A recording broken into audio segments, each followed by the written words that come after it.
as boas práticas digitais. Os senhores estão sendo filmados. Bom dia novamente. Quarta-feira é dia de GSO.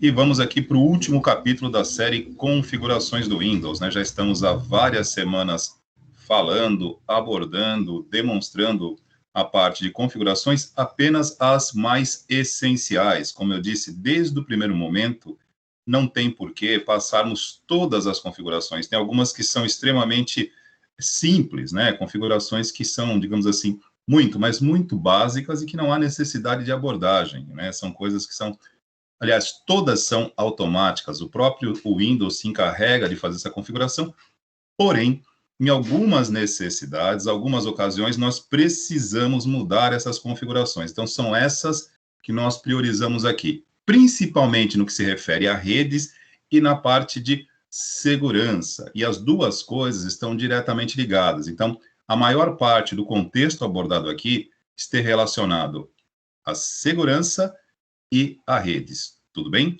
Antes de adentrarmos na apresentação propriamente dita, gostaria de lembrá-los, né, que depois do intervalo hoje eu vou disponibilizar para vocês uma atividade para valer uma menção, lembrando que estamos aí na reta final do semestre e, como sempre, já é sabido, né, precisamos ter pelo menos 2 atividades, né? Então, estarei deixando com vocês, depois do intervalo, uma atividade para ser feita e disponibilizo outra ao longo da semana aqui, um questionário, e nós temos também algo muito importante, né, gente?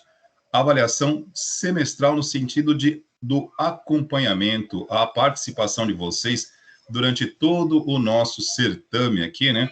Avaliado, acompanhado pela plataforma Teams. Inclusive, lembrando também, né, que nós temos o hábito de deixar um formulário para frequência aqui na plataforma, mas é porque é algo que eu mantive desde o início do semestre. Mas as atualizações do Teams melhoraram e muito a ferramenta Insights, que para vocês, né, que são alunos, talvez vocês não conheçam a ferramenta, acho que só de ouvirem falar, eu acredito que os professores devam comentar a respeito, mas o Insights é uma ferramenta do Teams, um recurso da plataforma Teams, que acompanha todas as nossas interações aqui desde o primeiro dia de aula.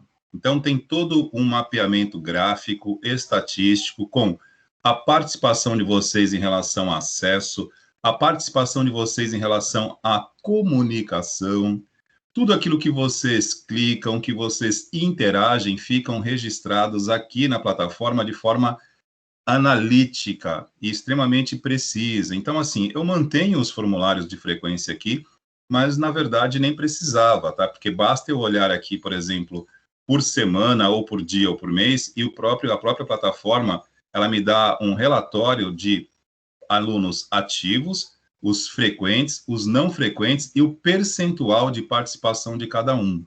Então, e assim, né, que fique claro, não apenas vocês, tá? Por exemplo, se a supervisão educacional, né, que é a parte que controla todo o Estado, né, em relação ao ensino técnico, quiser acompanhar-nos, também consegue medir toda a atividade do professor Wagner. Então, assim, da mesma maneira que a plataforma acompanha, né, e mede a interação de vocês, mede também a nossa e de todas as partes envolvidas, tudo bem? Algo muito parecido, na verdade não é parecido, é idêntico, por exemplo, o Google Analytics, que acompanha, mede, registra todo o histórico de uso dos internautas ao longo do seu acesso. E aqui é a mesma coisa. É um grande recurso que nos facilita muito. Eu mantenho ainda, né, o formulário de frequência, mas na verdade nem precisaria. Pela própria plataforma a gente consegue ter assim com precisão por dia, por semana, por quinzena, todo o acompanhamento de vocês, tudo bem? E quando acontece, por exemplo, a gente lançar uma frequência equivocada, é só vocês nos informarem que a gente verifica tanto dos nossos registros, comparamos com a do Teams e, né, assim que possível, a gente corrige. E aproveitando a oportunidade, Isabelle, já passei para o Diogo, né, o coordenador do curso, ele já retirou as suas faltas, tudo bem? Só para que fique aqui o registro. Essas questões hoje, através da plataforma, acaba ficando muito mais práticas, né? Poder fazer essas atualizações, essas correções, porque é tudo uma questão de mensagem, de comunicação, a gente consegue passar para a pessoa responsável e ela atualiza, corrige, coloca em dia, tudo certinho. Bom, esclarecimentos à parte, vamos finalizar aqui as nossas configurações do Windows, ainda nesse primeiro bloco, porque no segundo a gente pretende disponibilizar uma tarefa para vocês aí, porque temos, né, nessa reta final, que gerar as nossas menções. Vamos lá. Pessoal que chegou agora aí, que eu estou vendo que o nosso número aumentou, estamos agora com o Ibope um pouquinho mais alto. Opa, estamos com 25 participantes aqui. Bom dia a todos que adentraram agora.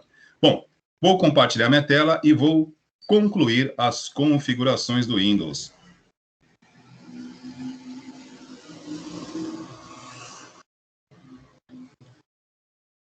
Compartilhando.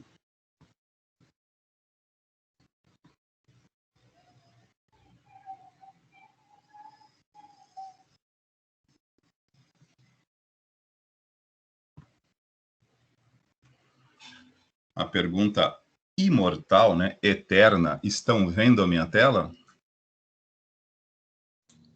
Sim, prof. Perfeito. Bom, vamos lá. A parte de configurações de redes, nós já abordamos algumas questões aqui, né? Parte de Wi-Fi, já falamos isso nas aulas anteriores. Falamos também a respeito da parte de Ethernet. E algumas coisinhas ficaram, digamos assim, em aberto. Nós não comentamos, é só uma passagem rápida. Aqui, ó, na parte de configurações, em Wi-Fi, tem um item aqui que eu acabei não comentando com vocês, que ele é interessante em algumas ocasiões, tá? Essa questão de redes hotspot, né? O que é uma rede hotspot? O que esse recurso faz aqui, tá, gente? Quando você ativa, né, as redes hotspot 2.0 tornam mais segura a conexão com hotspots públicos. Elas podem estar disponíveis em locais públicos, como aeroportos, hotéis e cafés. Vamos lá, o que é uma rede hotspot? Quando você ativa, né, o recurso de hotspot, na verdade, você permite que o seu dispositivo seja usado para rotear a tua rede. É como se ele se tornasse um roteadorzinho e computadores que você... Computadores não, apenas computadores não, né? Dispositivos que você autorizar poderão acessar a tua rede. Aliás, acessar a rede Wi-Fi a partir do seu dispositivo. Assim, independente das colocações aqui, gente, vamos lá. Essa questão aqui em relação a redes públicas é para que você possa fazer o acesso. Quando você estiver disponibilizando acesso, e aí vai a minha opinião, tá? Não estou aqui para dar conselhos a ninguém, não tenho esta pretensão nunca, é apenas uma sugestão levando em critério posicionamento técnico, né? Cara, se você está, digamos assim, em locais públicos e deixar ativo o seu hotspot para que as pessoas acessem o seu computador e rotear a internet a partir dele, não considero uma prática muito inteligente. Isso aqui é para uma eventual necessidade, de repente você está em casa, de repente você não está conseguindo configurar o teu roteador, não está conseguindo adicionar alguém na rede, algum familiar teu, aí você está com pressa. Por exemplo, você pode simplesmente configurar aqui, ativar o hotspot e permitir o acesso, né, digamos assim, dentro da tua rede local, na tua residência, enfim, ou num local de total controle teu, liberar esse acesso. Tudo bem? Então, configurar o recurso de hotspot é permitir o acesso a uma rede sem fio roteada através do seu dispositivo. Beleza? Outro recurso importante, né? E eu percebi também, gente, que nessas últimas semanas, algumas atualizações no Windows foram feitas e trouxeram algumas modificações, tá ok? Então, a gente comenta também rapidamente aqui para que não nos estendamos muito, né? Endereços de hardware aleatório, né? Esse endereço aleatório aqui, quando está o meu, está desativado, primeiramente porque eu uso o meu notebook apenas em casa, tá? Se nesse momento eu estivesse dentro da escola, eu estaria acessando a rede da escola e também deixaria isso aqui desativado. Mas você tem a possibilidade de gerar um endereço aleatório para mascarar a sua identidade, por uma questão de segurança. Bom, só isso. Para evitar que as pessoas tenham acesso ao teu IP. Lembrando que na semana passada nós falamos o que é IP, né? Protocolo de internet. O protocolo de internet, o nome já diz, é um protocolo que rege o funcionamento, o acesso à internet. E este protocolo exige uma identificação, um número de IP, né? Que normalmente cada computador dentro de uma rede, seja na rede local da escola, na sua rede doméstica em casa, eu aqui na minha, todos os computadores, smartphone, todos os dispositivos que estão na rede, impressoras, Smart TV, para que possam fazer acesso à rede, precisa deste número de IP, tá ok? Agora, quando você está fora da sua localidade e de repente quer mascarar, ocultar o seu IP para que as outras pessoas não saibam qual é, você pode simplesmente gerar, ativar esta propriedade aqui para gerar um número aleatório que, na verdade, não corresponde ao seu IP, é apenas um disfarce. Professor, para que isso? Vamos lá, no universo corporativo, no universo da proteção de dados, né? Personalidades, pessoas que detêm informações confidenciais, têm os seus dispositivos muito procurados para esse tipo de ataque, de fraude. Então, o que acontece? Procurar mascarar o seu IP é importante para que as pessoas não tenham acesso a ele, tudo bem? Ou, se tiver, não tem acesso ao IP verdadeiro. Uma das fraudes virtuais, né, os chamados ataques virtuais mais populares hoje em dia, é o chamado ataque do tipo spoofing. O que é o ataque do tipo spoofing? O spoofing nada mais é do que você simular, você finge que é um computador dentro da rede, mas você não é. Por exemplo, nós falamos a semana passada aqui sobre a VPN, né, são as redes virtuais privadas, que elas funcionam como se fosse um túnel de proteção entre dois pontos se comunicando. E neste intervalo, protegido por um túnel criptografado, ninguém consegue interceptar a mensagem. E se por acaso interceptar, como elas estão criptografadas, não terão o que fazer com elas. Agora, tem duas coisas aí que eu disse semana passada que é muito importante. O tunelamento, chama-se tunelamento, que é este túnel virtual criado, né, que é uma espécie de túnel protegendo esta comunicação, ela protege o envio e o recebimento neste meio. As extremidades precisam tomar cuidado, porque eu posso não conseguir entrar no túnel, mas se eu conseguir burlar a segurança de uma das extremidades, tudo bem, eu não entro no túnel, mas eu estou em uma das extremidades. Aí acabou. Eu não preciso fazer parte da conexão, basta eu acessar um dos computadores que estiver acessando.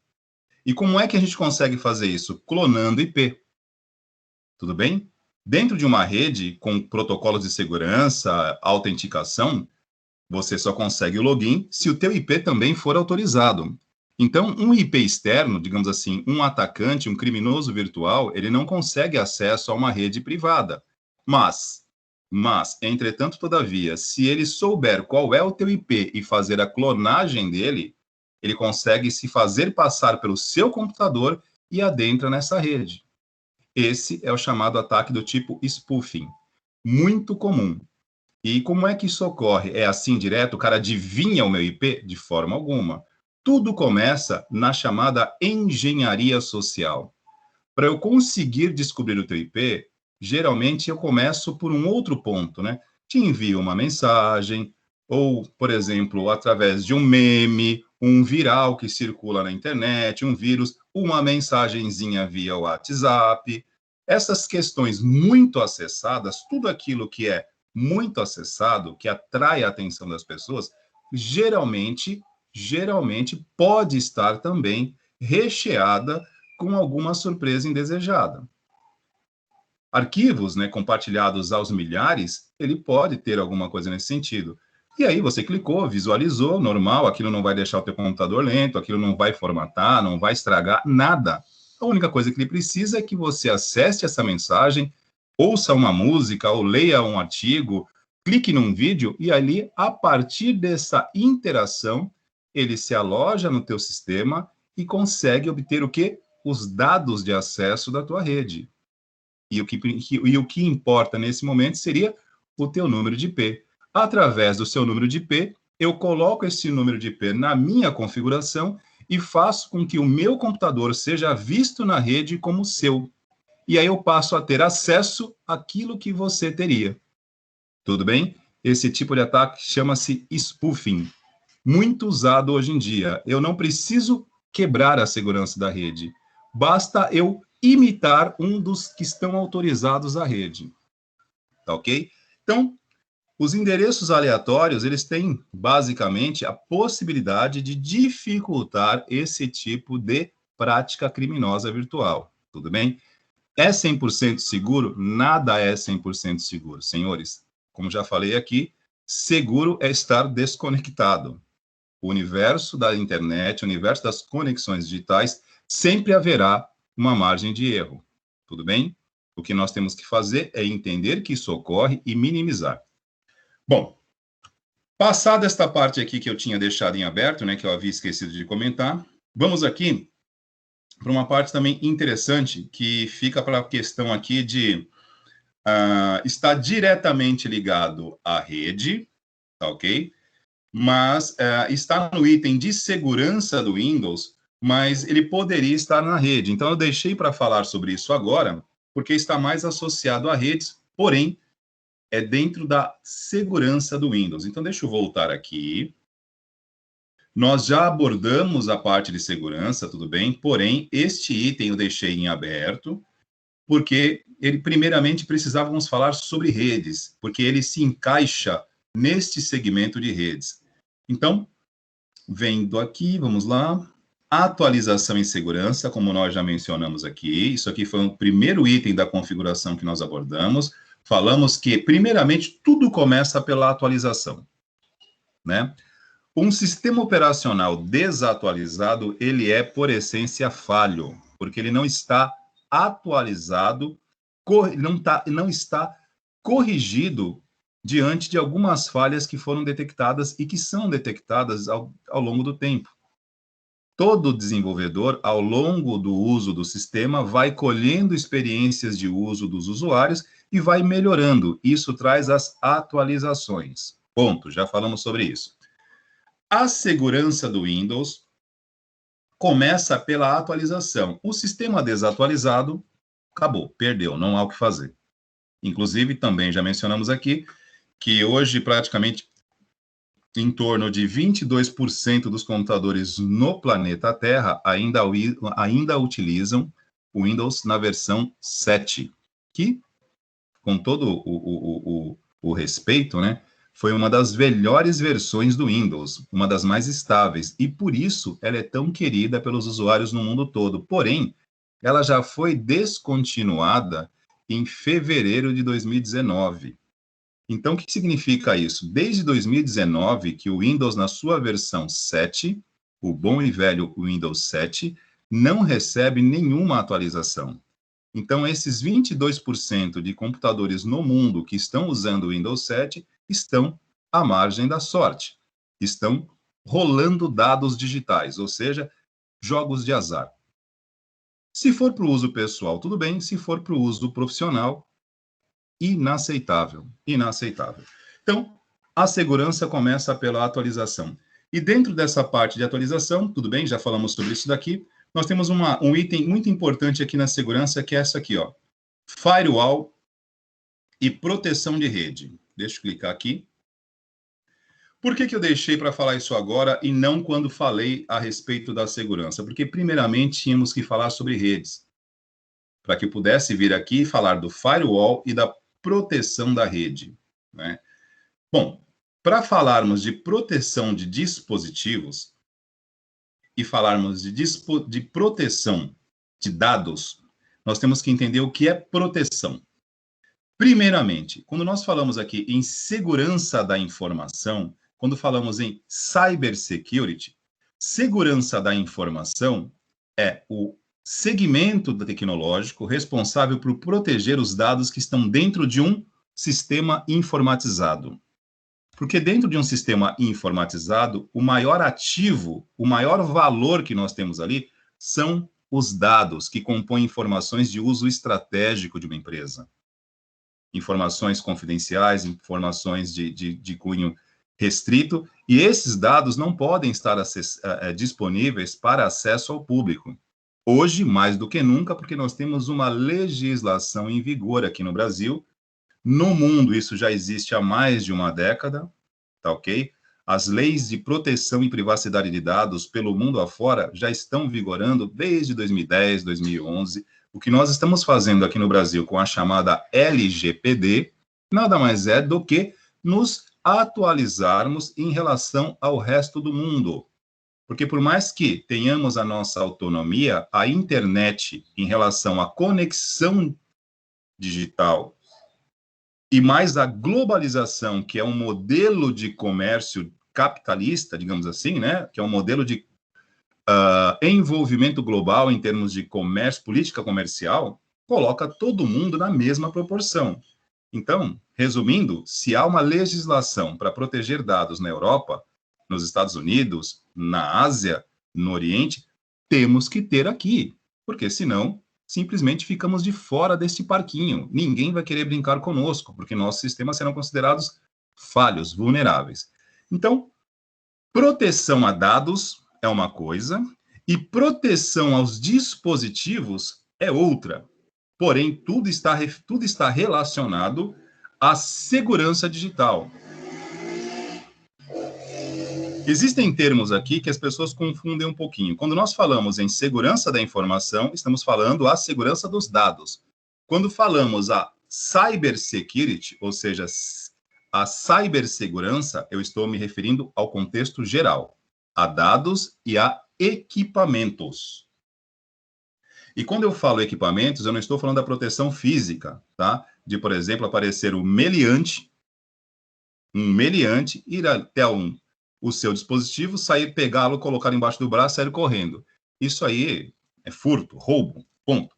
Estamos falando aqui na proteção do dispositivo para que nenhum atacante virtual consiga penetrar na sua rede através de uma invasão a um dispositivo. Estou sendo claro? Proteger dados é uma coisa, eu tenho proteção a dados, que são sistemas antivírus, sistemas anti-ataques, que combatem as chamadas ameaças virtuais, os malwares, e eu tenho as proteções relacionadas aos dispositivos. O firewall é um desses recursos. Traduzindo de forma literal, firewall eu posso traduzir como muro de fogo ou parede de fogo, que, digamos assim, traduzindo de forma funcional, que aí é uma questão que eu acho sempre interessante, porque se você fizer sempre a tradução literal do inglês para o português, a gente pode fugir ao contexto. Mas se você fizer a tradução funcional, você consegue enxergar o que estamos falando aqui. O firewall é uma proteção à tua rede e aos dispositivos que estão na rede. Como pode ser feito um firewall? O firewall pode ser um programa ou um conjunto de programas. Ele pode ser um computador configurado para servir como bloqueio, como barreira. Ele pode ser virtualizado, ou seja, o que é virtualizado? É um conjunto de sistemas virtuais e não físicos que simulam, digamos assim, um equipamento virtual. Então, qualquer atacante, qualquer criminoso virtual tentando praticar uma fraude, um roubo de dados, um acesso indevido, ele vai acessar o dispositivo que não é verdadeiro. Ou simplesmente pode ser o quê? Uma barreira criptográfica, pode ser um conjunto de sistemas impedindo o acesso. Então, a palavra, o termo firewall se refere a uma barreira para impedir que pessoas não autorizadas, robôs, né, códigos, porque hoje nós temos os algoritmos, né, que nós também chamamos dentro da esfera computacional de robôs, os chamados bots, que é um diminutivo de robot, né, que chama-se bot, que são códigos, tá? Quando vocês lerem sobre robôs, na verdade, nessa parte de aplicações, segurança, os robôs não são robôs físicos, tá, gente? Aquela questão cibernética ao estilo Transformer, não é isso. Os robôs são algoritmos, são programas configurados para repetir um procedimento de forma ininterrupta. Então, por exemplo, um robô configurado para tentar quebrar a segurança da tua rede, ele vai ficar brigando, batendo na parede do firewall infinitamente até ele conseguir, ou simplesmente, né, ele vai continuar ali, porque ele criou um looping. Não sei se vocês já chegaram em loopings na aula de lógica, acredito que não, né, porque nós comentamos a respeito do se e do senão em Excel, eu e o professor Michael, e vocês ainda não chegaram nesse momento, mas chegarão. O se e o senão é uma rotina lógica dentro da aula de lógica que permite vocês tomarem decisões no programa. Existem as estruturas de repetição, os loopings, que você pode criar um algoritmo para repetir um procedimento de forma infinita. E é assim que muitas fraudes acontecem. Você cria um código, um algoritmo, programado para invadir, para burlar, para conseguir driblar a segurança no dispositivo, explorando o quê? Vulnerabilidades. Nenhum aplicativo, não, nenhum algoritmo desenvolvido com esta finalidade é feito às escuras, tá, gente?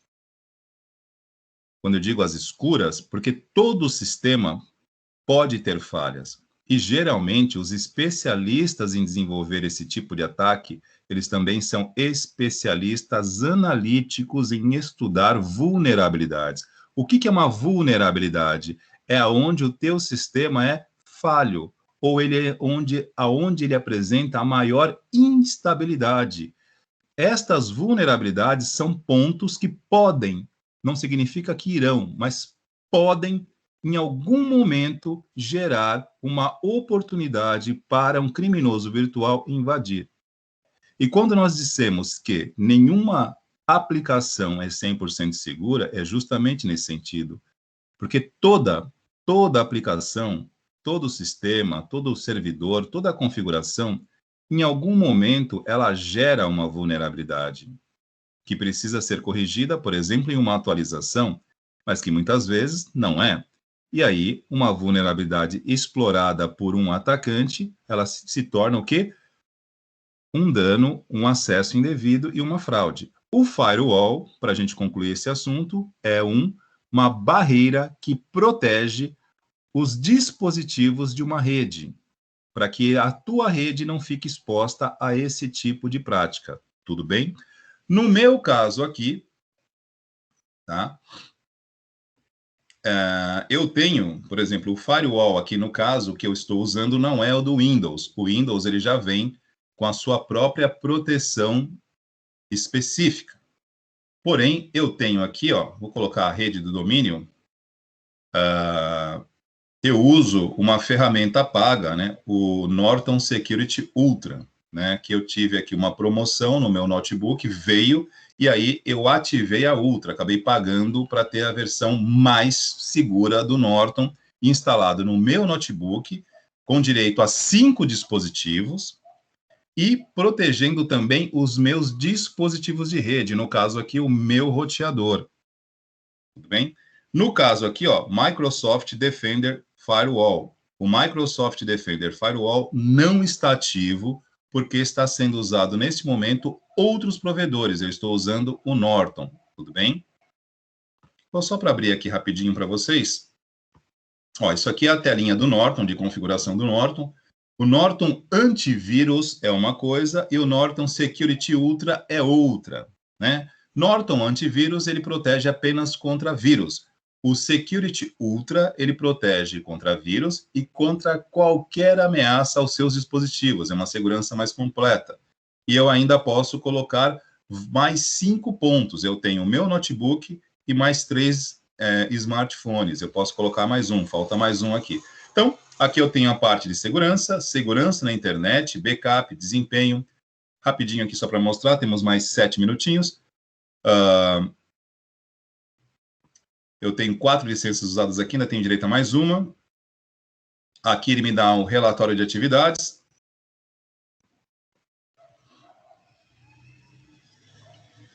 Quantos arquivos ele verifica diariamente, semanalmente, enfim. Ele te dá... Veja bem, você não precisa ficar entrando aqui, né? Quando alguma coisa de errado acontece, ele te avisa.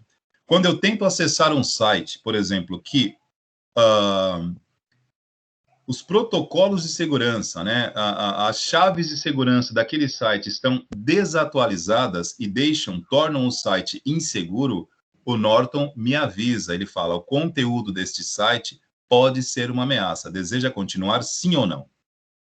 E aí vai de você continuar ou não, mas ele avisa. Quando você instala ferramentas, não precisa ser o Norton, qualquer ferramenta de segurança no seu sistema, tudo que você faz na internet, ele monitora. E tudo que tentarem fazer com o seu computador também é monitorado. Inclusive, por exemplo, o meu celular, se for roubado, ninguém faz nada com ele, só se você conseguir quebrar a segurança. Ele não permite nem acessar. E ainda tira uma foto do usuário que está com o celular pela câmera. Quem tentar desativar, a câmera bate uma foto e me manda na hora. Tudo isso o Norton faz, e não apenas o Norton. O Norton faz isso, o Kaspersky, o Bitdefender.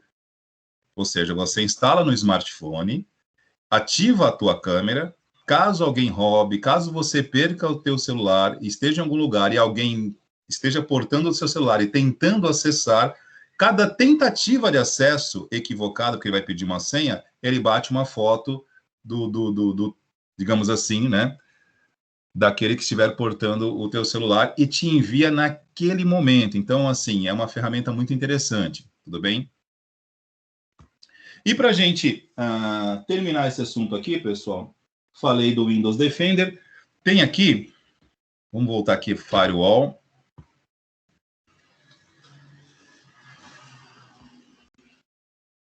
Controle de aplicativos não tem necessidade, segurança do dispositivo, isolamento de núcleo, isso aqui são as partes de segurança do próprio Windows, tá? Opções de família, desempenho, proteção a contas aqui, né? Bom, as contas, você tem a possibilidade de configurar uma conta, várias contas de acesso no seu computador, como se o que um faz não interfere na conta do outro, mas uma informação que eu gostaria de passar para vocês aqui, que é interessante, no Windows 10, né, que poucas pessoas sabem disso, é um recurso que a Microsoft criou, chamado Windows 10 modo S. O que é o Windows 10 no modo S? É uma versão mais segura do Windows 10, em tese, né? Em tese, mais segura. É segura, entre aspas, e vou explicar para vocês antes de terminar o nosso primeiro bloco aqui. O Windows, quando você ativa o modo S no Windows, ele não está disponível para todo mundo, tá? Em algumas versões do Windows, ele permite que você ative o modo S. No modo S, você só pode instalar, repito, você só pode instalar aplicativos que sejam baixados pela Microsoft Store, por uma questão de segurança. E ele só permite o acesso à internet através do Microsoft Edge, que é o navegador atual da Microsoft. A atualização da semana passada do Windows, né, e eu fiquei sabendo disso ontem, porque uma aluna comentou isso em aula. Eu não estava sabendo, porque eu não havia baixado esta atualização da semana passada, do Windows 10. A última atualização do Windows 10, ele veio com a seguinte prerrogativa: ele desinstala o Internet Explorer, que era o navegador antigo, mantendo apenas o Microsoft Edge, que é o atual navegador. O que é um navegador? É o programa para acesso à internet. Então, nesse momento, desde a última sexta-feira, que foi quando a Microsoft disponibilizou a última atualização do Windows 10, esta atualização removeu dos computadores o antigo Internet Explorer, o navegador tradicional da Microsoft, disponibilizando apenas o Microsoft Edge. Isso conectado com o que eu estou mencionando agora, do Windows 10 modo S, que é uma versão, que é uma ativação que você tem em algumas versões do Windows, que para deixar mais seguro, entre aspas, não é que ele deixa mais seguro, ele deixa mais restrito, né? Porque você não pode instalar nada que não venha da Microsoft. E só pode acessar a internet mediante o uso do Microsoft Edge. Tudo bem? Então, ó, aqui na parte de proteção, nós falamos aqui sobre o Windows Defender, né? Porque no caso aqui eu não estou usando o Windows Defender, porque eu estou usando o Norton Security Ultra. O Windows Defender é o pacote de segurança da Microsoft que vem automaticamente com o Windows. A única coisa que você precisa fazer é atualizar o teu Windows, que o Windows Defender faz a parte dele. Professor, o que é melhor, o Windows Defender ou um antivírus gratuito? O Windows Defender. Podem acreditar. Se for para colocar no teu computador o AVG e o Avast na versão gratuita, esquece, retira e deixa o Microsoft Defender ativo, porque ele é completo, tudo bem? Ele pode não ser tão, digamos assim, tão eficaz quanto outras plataformas de segurança, mas o Windows Defender, com a sua base atualizada, ele é muito, mas muito melhor que o AVG, que o Avast, que qualquer proteção gratuita. Professor, qual o problema com proteção gratuita? Já falamos aqui, a proteção gratuita, ela não é uma proteção, ela é uma propaganda da proteção. Por que ela é considerada, por que ela não é segura? Porque simplesmente na proteção gratuita, o fabricante disponibiliza para você parte das atualizações e, mediante a compra, a aquisição do produto, ele vai atualizar completo. E aí você passa, sim, a ter uma segurança efetiva. O AVG é ruim? Não, ele é muito bom. O Avast é ruim? Não, ele é muito bom. Porém, nas suas versões completas, full. A versão gratuita, repito, é apenas uma propaganda do fabricante para que os usuários possam conhecê-lo, porém, ele é atualizado parcialmente. E se ele é atualizado parcialmente, significa que mais da metade da sua base de dados está desatualizada. Então, os vírus atuais, as ameaças atuais, ele não detecta e você simplesmente está à deriva.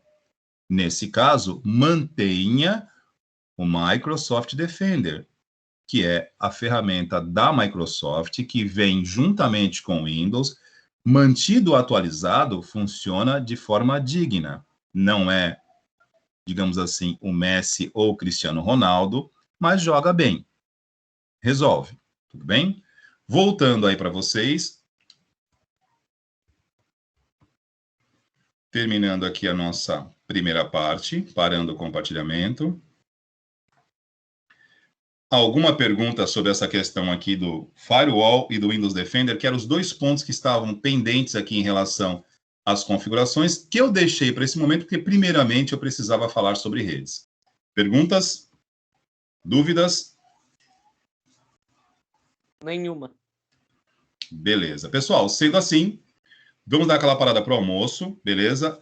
Às 13h30 nós retornamos e eu vou disponibilizar para vocês um formulário, uma tarefa relacionada a esse conteúdo das configurações do Windows, tudo bem? E aí disponibilizarei o tempo da aula para vocês fazerem, ok? Então, terminando aqui a primeira parte, parando a gravação, e no retorno